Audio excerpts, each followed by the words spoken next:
Hey everybody, what's going on? Alright, it's time for a new video. This one is sparked because of the recent video of Emily Letts having an abortion and the shock I feel over the reaction, not only by aunties but also by pro-choicers as well. Like one woman on a panel, I believe, asked her if she was using birth control, and because she wasn't using birth control and she got pregnant, it suddenly became all her fault, and she was then treated, she says, something like she was not a human anymore, something in those regards. I'll link the story I'm referring to on my website or somewhere. But anyway, I think she's quickly become my hero. I absolutely love her.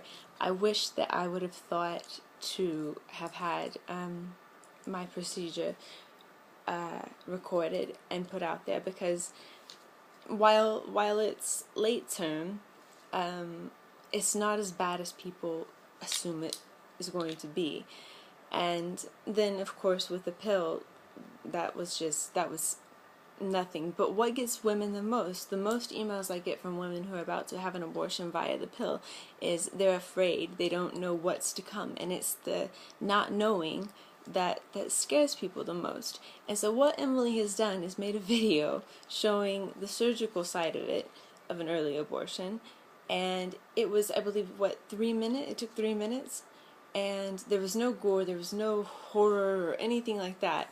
And I think that's what made so many people mad, is that she's put it out there for everyone to see.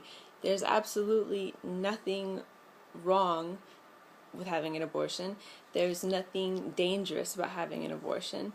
In fact, going along with the research I'm doing now for a report I will be posting soon, far more women die giving birth than during an abortion. Abortion deaths are pretty much virtually non-existent in America, and that's safe and legal abortions. I'm not talking about the back alley ones that they're trying to force us to go back to.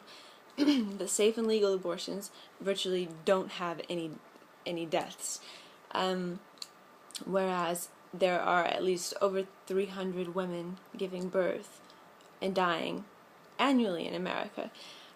By no means am I saying if you're pregnant, go have an abortion simply so you don't die, because you might. No, I believe if a woman wants to have her child, go for it. That's awesome. Have the kid and raise it well.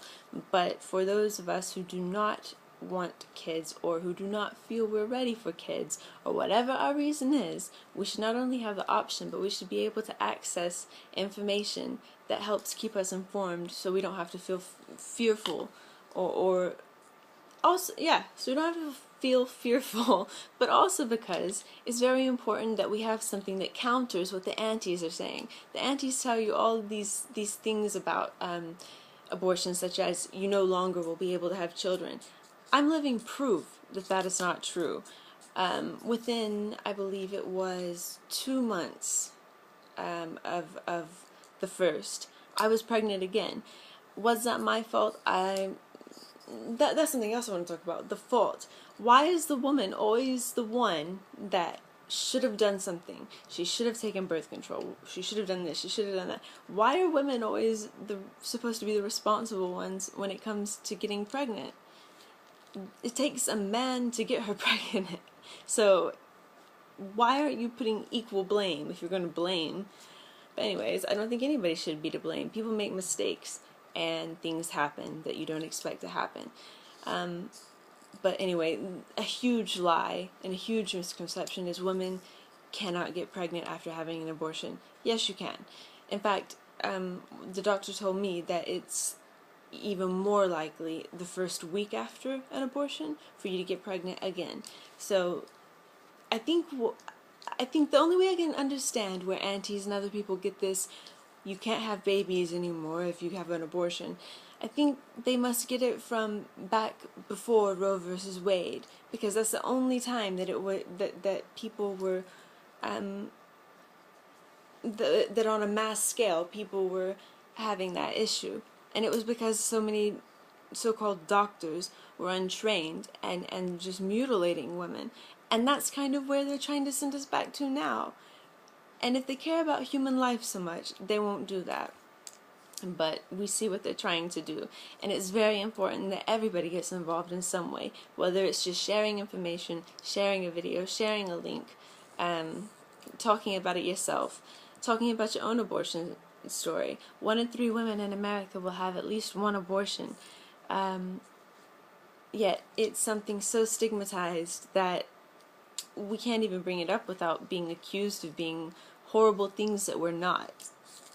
When not, I would love to know the statistics, and I will never be able. No one will ever be able to find out the statistics on this, I assume.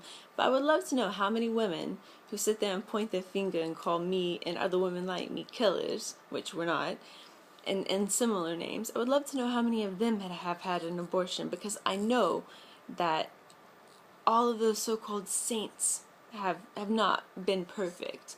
I have a really cool article I posted up on both my Google profile, G+, whatever it's called. I'm very new at that, and also on my website regarding aunties who have had abortions and how they respond when they have an unwanted pregnancy.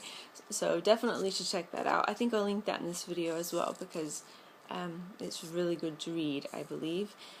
They're not above us, they're not above you in any way. If you've had an abortion, if you haven't had an abortion, whatever.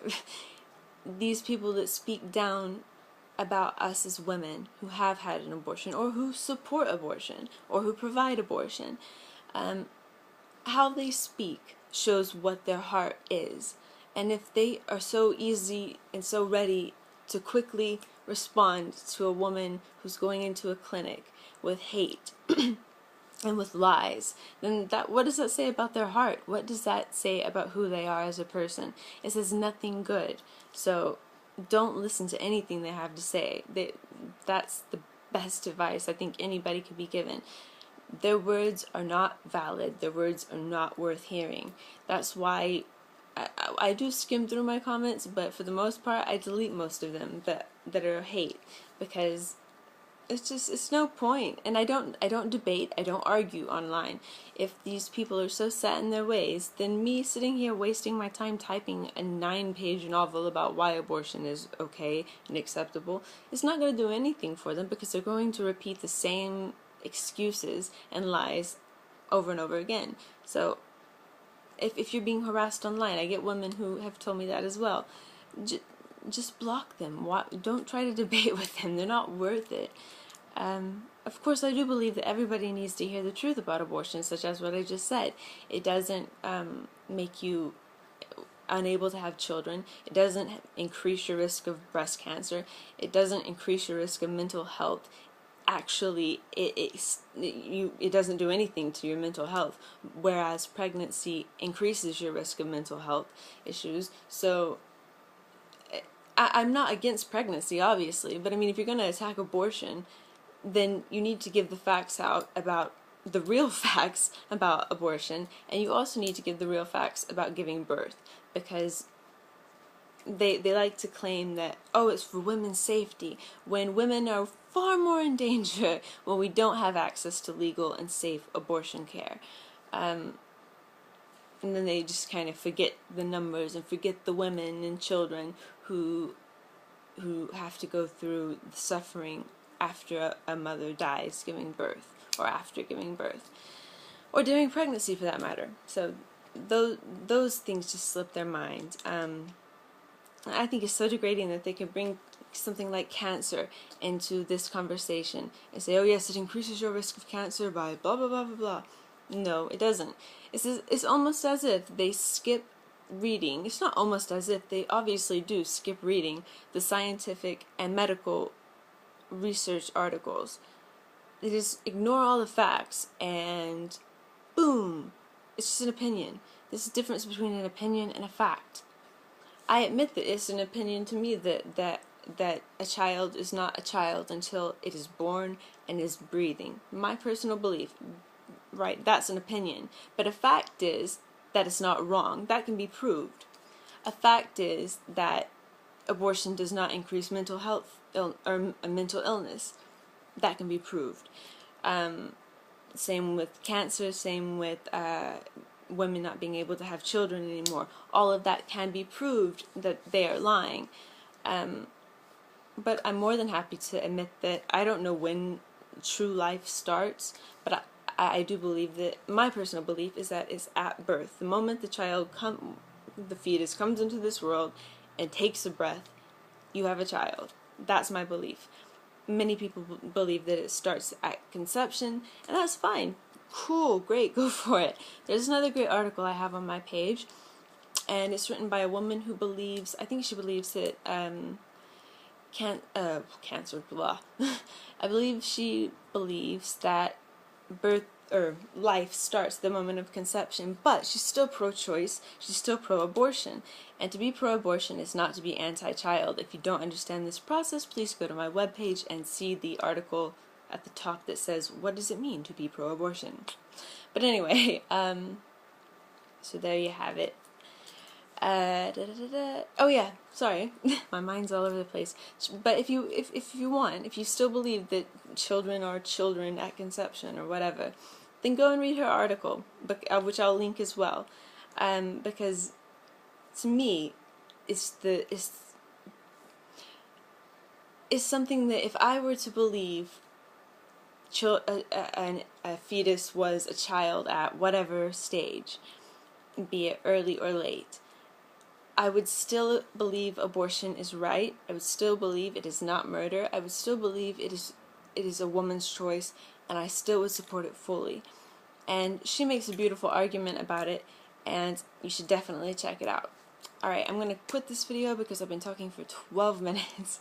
If you watched this, thank you very, very much, and I hope to hear from you guys soon. Please continue to send comments, anything, and not comments, messages or whatever, to me. I will respond to each and every one of them that matter, not to the hate people, unless, like I said, you're funny. And if it's funny, I've always said I might respond. So, alright, I'll talk to you guys later. See.